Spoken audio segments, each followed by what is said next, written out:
ए होची यज्ञ कर्म पाई ई शाला तैयारी यज्ञशाला तैयारी होईची। एथिरे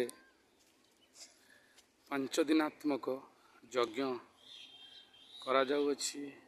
केते सुंदर भाव रे भगवान यज्ञ मंडप रे विराजमान होइछंती।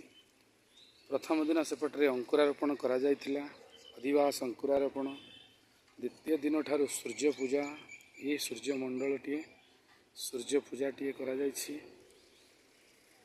एवं ये सब मंडल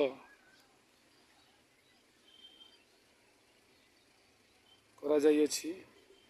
देखंतु किति ब्राह्मण माने परिश्रम करी यज्ञ कुंडरे विश्व शांति महायज्ञटी करुअछंती एवं ये यज्ञ रे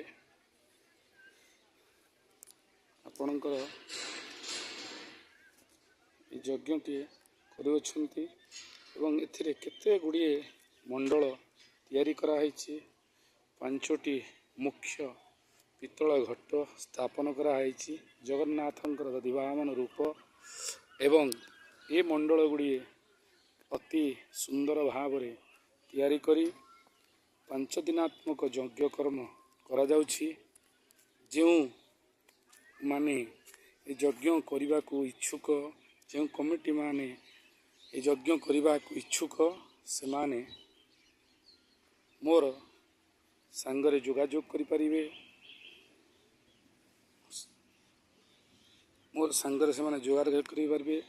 मोर होछि यूट्यूब चैनल ब्रह्म विद्या अनुसरण हेमंत कुमार पति